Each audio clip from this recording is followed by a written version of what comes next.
Some people collapse at the smallest setback, while others stay calm, focused, and steady, even when life throws everything at them at once. The difference isn't luck, background, or talent. It's a mindset. Most people allow pressure, fear, rejection, and comparison to control their every action. One argument ruins their entire day. One failure makes them question who they are. One brief moment of discomfort is enough to make them walk away from their own potential. But Stoic philosophy offers a different way. A path where your mind becomes stronger than the situation. A path where obstacles don't break you. They shape you.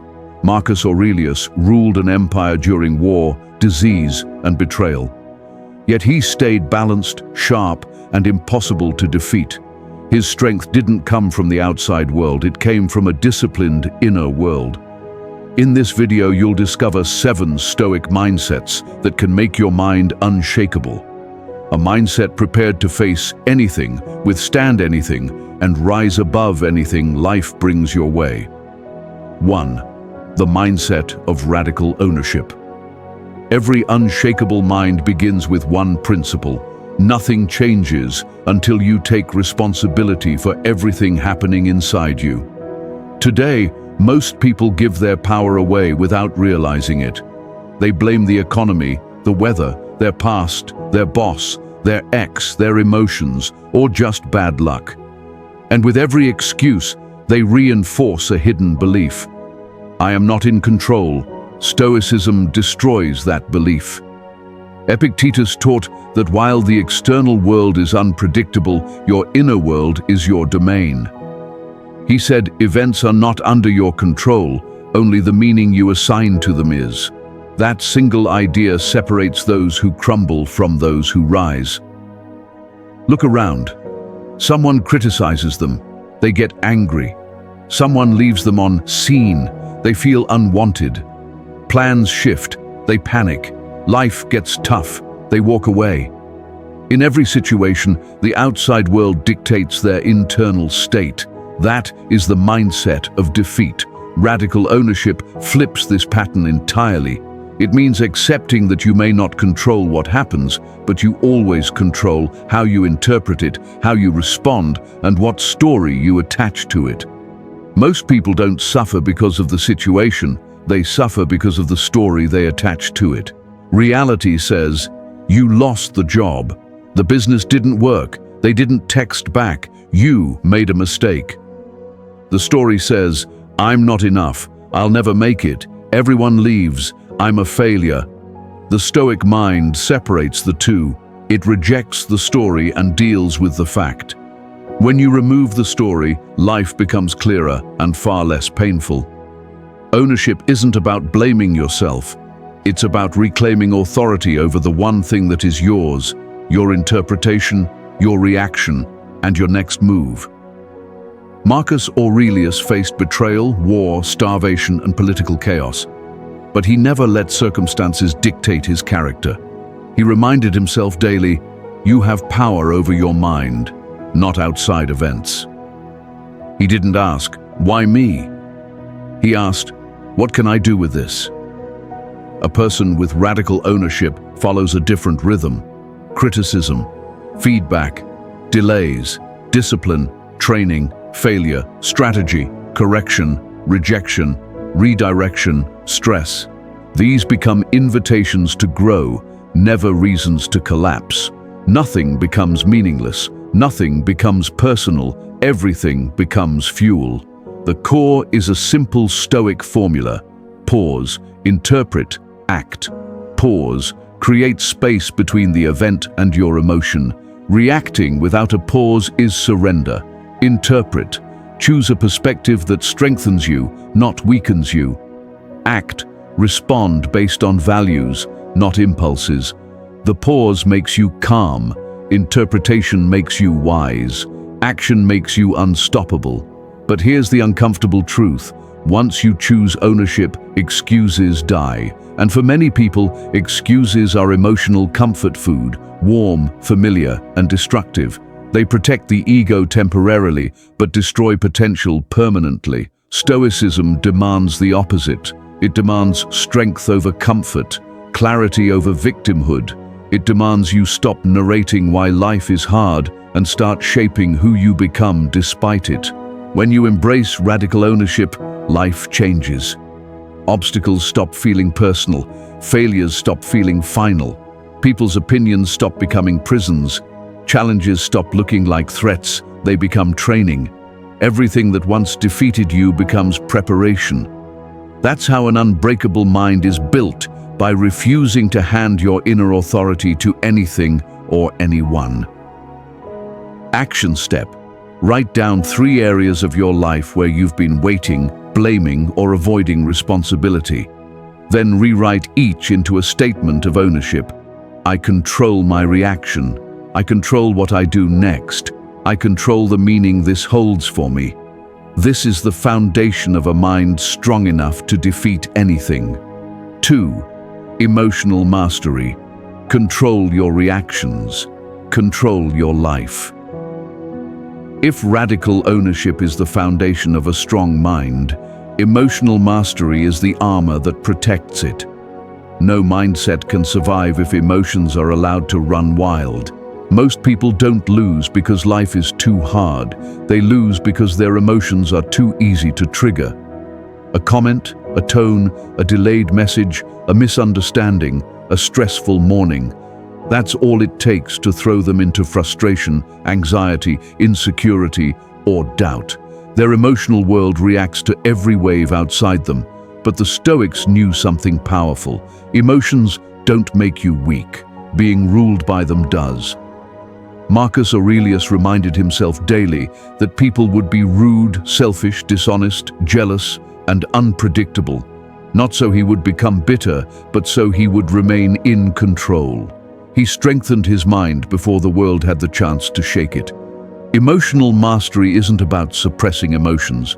It's about guiding them instead of being guided by them.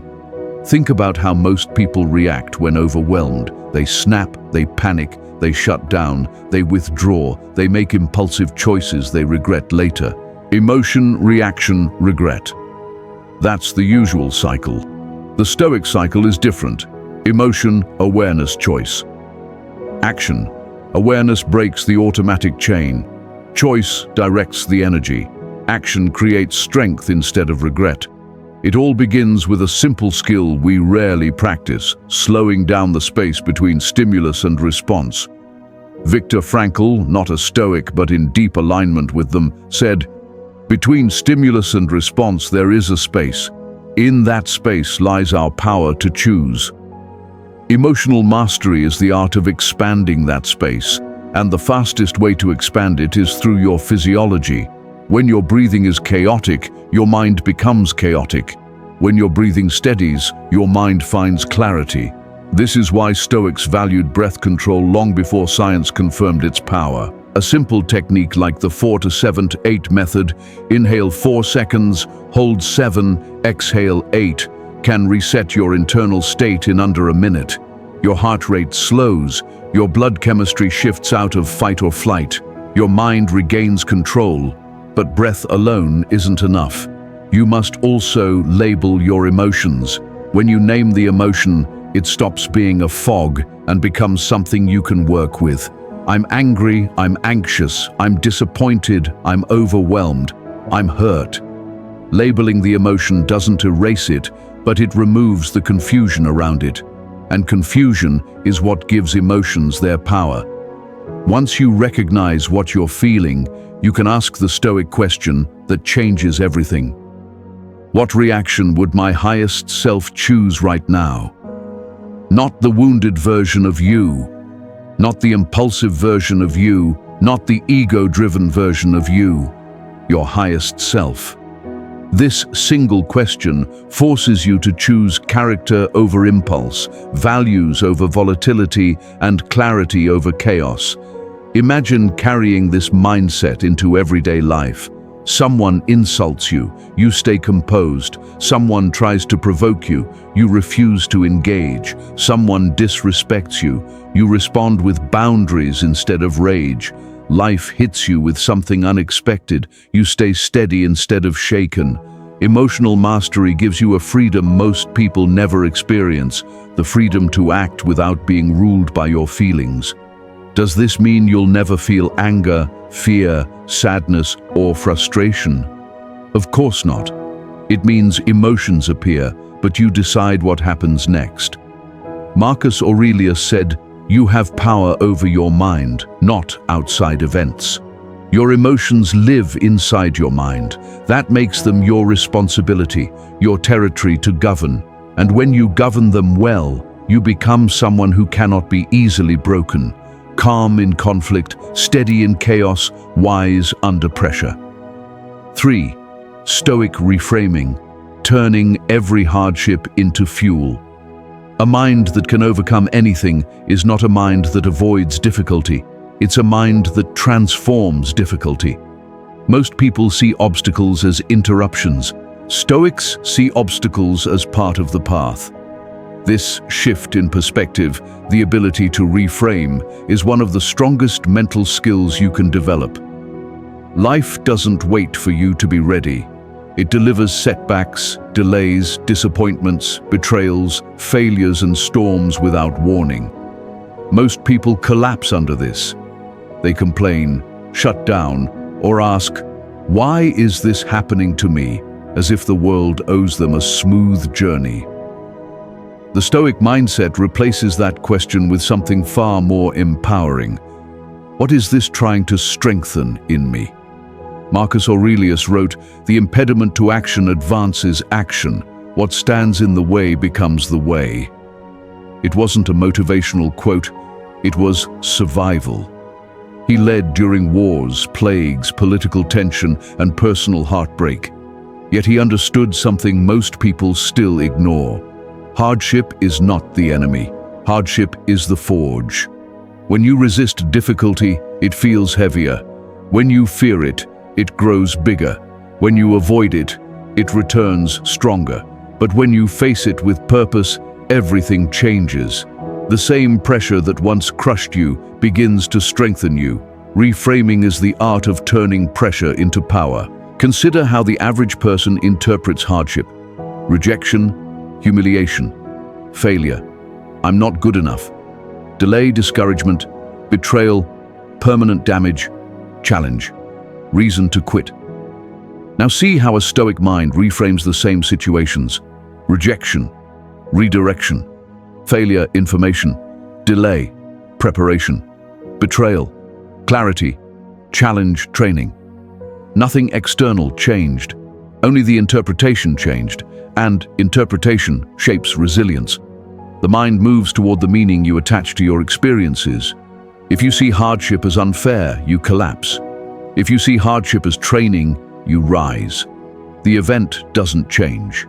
The meaning changes you. Even modern psychology now confirms what Stoics knew centuries ago. Your internal story about the event affects your resilience more than the event itself. Your brain literally rewires around the narrative you choose. Here's the real power of reframing. You don't need the situation to get better in order to get better. A soldier in battle can't ask for perfect conditions. He asks only, "How can I use this moment to grow stronger?" An athlete accepts soreness, fatigue, and pain. They aren't signs of failure, but signs of adaptation. A person healing from heartbreak discovers patience, independence, and clarity they never knew they had. Growth rarely arrives wrapped in comfort. Reframing doesn't mean pretending everything is positive. Stoics weren't delusional. They didn't ignore pain. They saw it fully, then chose a perspective that made them stronger. There is freedom in this. If meaning is chosen, power is chosen. If interpretation is yours, direction is yours. A reframed mind cannot be defeated because it always finds a way to use what happens. Every setback sharpens it, every mistake educates it, every disappointment deepens it, every challenge strengthens it. This is why the unshakable mind is rare, not because the skills are complicated, but because it takes courage to stop seeing yourself as a victim and start seeing yourself as the sculptor of meaning. When you master reframing, life stops feeling like a series of attacks and becomes a series of opportunities to sharpen your character. You finally understand what Marcus Aurelius meant. The obstacle isn't blocking the path. The obstacle is the path. And once you see life this way, nothing can truly defeat you. 4. Detachment from what you cannot control. The art of mental freedom. No mind becomes unbreakable until it learns the art of detachment. Most people suffer not because life is cruel, but because they cling to things they were never meant to control. Expectations, outcomes, opinions, timing, loyalty, fairness, they grip them tightly, and when reality doesn't match their inner script, they fall apart. Stoics called this the core of human misery, not pain, not struggle, but attachment to what lies outside your control. The more tightly you cling, the easier you break. Detachment is widely misunderstood. It doesn't mean caring less. It doesn't mean becoming cold or emotionless. True Stoic detachment means caring wisely, not desperately. It means giving your best without losing yourself over what isn't yours to control. You can put in your best effort. You don't control the result. You can be loyal. You don't control who stays loyal back. You can speak truth. You don't control who understands it. You can do everything right. You don't control when life rewards you. People grasp this logically, but emotionally they resist it.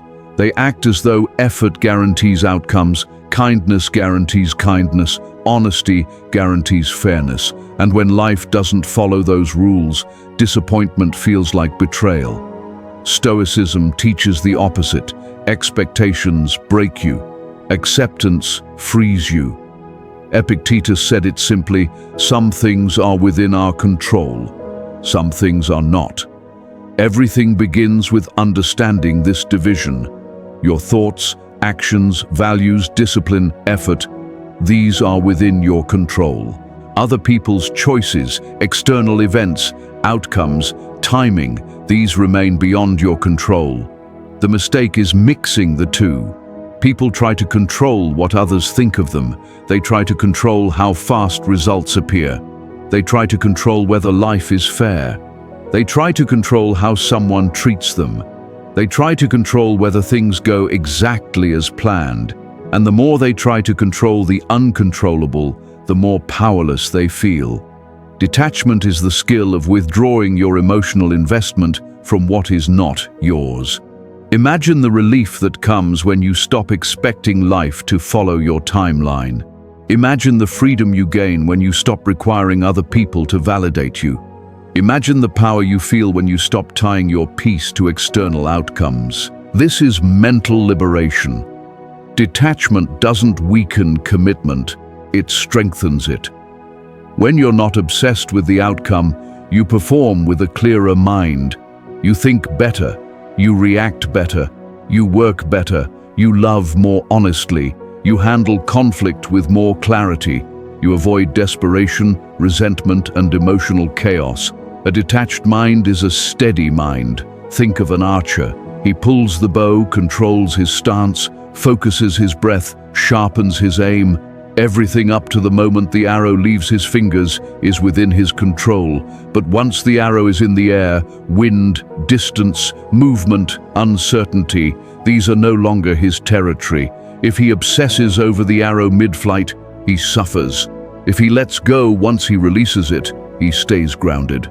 Effort is yours. Outcome is not. That is detachment.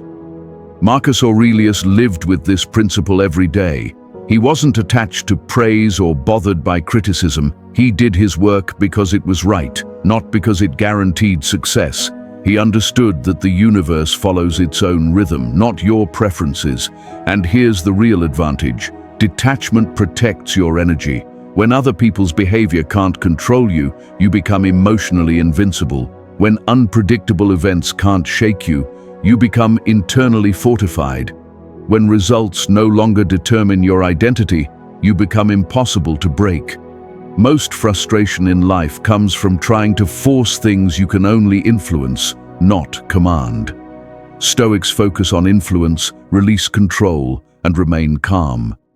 This is why their minds remain strong, even when their circumstances become harsh. Detachment gives you space to think, space to breathe, space to choose. It prevents the world from hijacking your emotions. It turns chaos into clarity. Once you master this mindset, challenges stop controlling you, people stop manipulating you, outcomes stop defining you, and the world loses its ability to pull you into emotional storms. What remains is calm, power, and a mind that moves with purpose, not desperation. This is the beginning of true mental freedom. 5. Discipline over motivation, the engine of an unbreakable mind. If detachment protects your mind from breaking, discipline is what makes it powerful. Discipline is the engine behind every strong life. Motivation may spark the journey, but only discipline keeps the journey alive. Most people wait to feel ready. They wait for inspiration, perfect timing, a better mood, or a wave of motivation that magically pushes them into action. But feelings are unstable. Mood is unpredictable. Motivation fades. A life built on motivation will crumble the moment discomfort appears. Stoics understood this deeply. They didn't rely on emotional weather to decide their actions. They built systems, rituals, and principles, not feelings, to guide their behavior. Seneca warned that the person who only moves when they feel like it will accomplish little. Marcus Aurelius wrote to himself day after day about doing the work even when tired, frustrated, or uninspired. He didn't ask, "Do I feel like being disciplined today?" He asked, "What would a disciplined person do right now?" That difference changes everything. Motivation is emotional. Discipline is structural. Motivation is passive. Discipline is deliberate. Motivation is a burst. Discipline is a foundation. Most people confuse desire with commitment. They want growth, strength, success, clarity, peace. But they don't want the repetitive, unglamorous, uncomfortable rituals that create it. They want the reward, not the routine. But an unbreakable mindset is built in the routine. Think about the people you admire, the ones who transform their bodies, build businesses, maintain powerful habits, develop calm minds, or rise from setbacks. None of them rely on motivation. They rely on consistent action performed whether they feel good or not. Stoics believed that true freedom comes from self-command. If you cannot command yourself, the world will command you. If your emotions decide your choices, you are not free, you are reactive. If your impulses lead your behavior, you are not strong, you are fragile. Discipline is the antidote, and discipline isn't about harshness, it's about alignment. It means you act in accordance with your highest values instead of your temporary emotions. It means you show up even when your mind throws excuses at you. It means you choose structure over chaos, direction over aimlessness, resilience over comfort. Every disciplined act is a vote for the person you want to be. Even the smallest actions matter.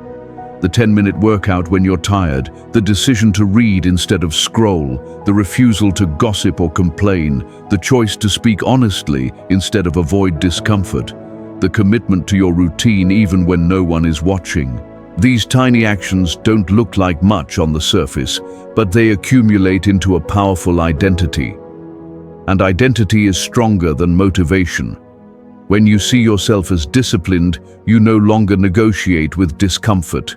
You no longer ask, "Do I want to?" You ask, "Is this required?" The question shifts from emotion to execution. Cato, one of the Stoic exemplars, intentionally practiced discomfort, cold, hunger, hard travel, simple clothing. Not because he enjoyed suffering, but because he wanted to break the habit of needing comfort. Discipline for him wasn't punishment, it was preparation. He wanted to be the kind of man who could not be weakened by inconvenience. That's the essence of Stoic discipline. training the mind to act independently of fluctuating emotions. When discipline becomes part of who you are, life's unpredictability loses its power. Bad days no longer derail you. Fear no longer paralyzes you. Doubt no longer silences you. Resistance no longer wins. Discipline builds momentum, and momentum builds character. And once your character is fortified by consistent action, your mindset becomes something extremely rare. A mind that does what it must, not what it feels. That is the kind of mind nothing can defeat. Not chaos, not stress, not failure, not fear, not life's unpredictable storms. Because discipline turns you from someone who reacts into someone who chooses. And that kind of person is unstoppable. 6. Voluntary hardship, the training ground of inner strength. If discipline builds consistency, voluntary hardship builds resilience. The kind of resilience that doesn't crack when life becomes unpredictable. Most people assume strength appears magically when needed. But real strength is not built in crisis. It is revealed in crisis. And it is built long before that, in the small, deliberate difficulties you choose every day. Voluntary hardship is the Stoic practice of stepping toward discomfort instead of running from it. Not to suffer for suffering's sake, but to prepare the mind for the inevitable storms of life. Seneca warned that people who avoid all hardship become prisoners of comfort. And when real difficulty arrives, they collapse because they've never trained for it. Comfort feels good in the moment, but it weakens the instinct. Comfort softens the mind. Comfort lowers the threshold of what you can handle. Comfort shrinks the world until the smallest inconvenience feels like a catastrophe. That is why Stoics intentionally practiced small, controlled forms of struggle, eating simply, walking long distances, exposing themselves to cold, fasting, embracing minimalism, or confronting difficult conversations head-on. They weren't trying to be martyrs, they were preparing themselves so that when life struck hard, the pressure didn't feel unfamiliar. Modern life, however, flips this truth upside down. We chase comfort, ease, quick rewards, and instant gratification. But here's the paradox. The more you run toward comfort, the more discomfort begins to own you. And the more you train with discomfort, the less it can ever break you. Voluntary hardship resets your mental compass. Take something as simple as a cold shower.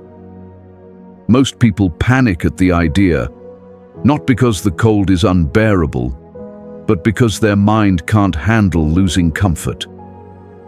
But when you breathe through that shock, stay calm, and endure just a little longer, you're not training your body, you're training your response. You're teaching your mind that discomfort is not danger. Fasting works the same way. The point is not starvation, it's learning that hunger is only a sensation, not a command. You stop reacting to cravings, impulses, and emotional eating. The moment you learn to sit with discomfort, you gain authority over it. Physical hardship is only one battlefield. Emotional hardship is the deeper one. Walking into a hard conversation you've postponed. Setting a boundary you feared setting. Admitting a mistake you avoided facing. Letting go of someone you kept holding on to. These moments strengthen the mind more than any physical challenge ever could. Hardship exposes your limits, then pushes them outward. Every time you face something uncomfortable without running away, your self-respect grows. Your tolerance for pressure expands. Your fear shrinks. Your identity shifts from "I hope I can handle life" to "life will have to handle me."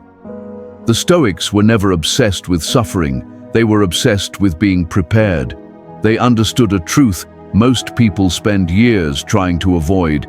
Life will test you, whether you prepare or not. It's better to be trained. Voluntary hardship is rehearsal. It's controlled exposure to the unpredictable. It's choosing small battles now so that big battles don't destroy you later. It's lowering your sensitivity to stress so you can think clearly under pressure. It's proving to yourself again and again that you can endure far more than your emotions claim. 7. Stillness and strategic patience. The power of moving slowly when life moves fast. If voluntary hardship strengthens you in the fire, stillness strengthens you in the fog. And in a world drowning in noise, rush, pressure, and endless stimulation, clarity has become a rare superpower. People don't fail because they move too slowly. They fail because they act without thinking. They react too fast, quit too fast, trust too fast, speak too fast, and get angry too fast. Their whole life becomes a chain of emotional impulses. The Stoic mind moves differently. It isn't slow, it's intentional. It isn't passive, it's precise. It isn't detached from reality, it's anchored in it. Marcus Aurelius said, "No man is free who is not master of himself." Mastery requires stillness, not outer stillness, but inner stillness. The ability to stay calm in urgency, centered in chaos, and unaffected by noise, opinions, or fear. Stillness is not doing nothing. Stillness is control. It is the pause between stimulus and response, the breath before action, the clarity before commitment, the silence where wisdom forms. Without stillness, everything is distorted. Emotions seem louder, problems seem bigger, people's opinions seem heavier, and time feels shorter. Stillness resets the lens. Strategic patience works beside stillness. It's not waiting for life to fix itself. It's the art of correct timing, understanding that certain outcomes take seasons, not seconds. Growth needs incubation, healing needs space, success needs repetition, wisdom needs reflection. Most people rush because they're scared, scared to fall behind, scared to miss out, scared to appear slow or uncertain. So they choose speed instead of accuracy, movement instead of direction, noise instead of clarity. And they lose themselves. Strategic patience breaks that spiral. A Stoic knows urgency is often a trap. When your emotions shout, "Act now," your wisdom usually whispers, "Wait, watch, understand." The strongest decisions come from clarity, not haste. The strongest boundaries come from calm, not anger. The strongest moves come from strategy, not reaction. Stillness sharpens perception. Strategic patience sharpens execution. Together, they create a mind that moves with precision, not pressure. Think of a lion preparing to hunt. It does not rush. It studies. It waits. It saves energy, because moving at the wrong time is more dangerous than not moving at all. Then, when the moment is right, it strikes with full force. That is strategic patience, the discipline of timing. True strength is not just how hard you act, but how intentionally you act. Humans do the opposite. They hesitate when courage is required and act impulsively when calm is required. Their timing is controlled by emotion, not by wisdom. The Stoic mind flips this. Stillness quiets emotional noise. Patience aligns timing. Action becomes powerful, not chaotic. In this state, you stop chasing outcomes and start shaping them. You stop reacting to life and start influencing it. You stop being dragged by chaos and start moving through it with purpose. When you look back at these 7 mindsets, one truth emerges. None of them are about conquering the world. They're about conquering yourself. Radical ownership gives you control. Emotional mastery gives you stability. Reframing gives you strength. Detachment gives you freedom. Discipline gives you identity. Voluntary hardship gives you resilience. Stillness and patience give you wisdom. Together, they create a way of thinking life cannot easily break. A mindset designed not to avoid difficulty, but to rise through it. The truth is simple. You don't need a perfect life to become strong. You need a trained mind. And every challenge you meet from this moment forward is another chance to sharpen it. If this message brought you clarity, strength, or a new way of seeing yourself, tell me which mindset you're choosing to build next. And remember, a mind that can defeat anything is built one deliberate choice at a time.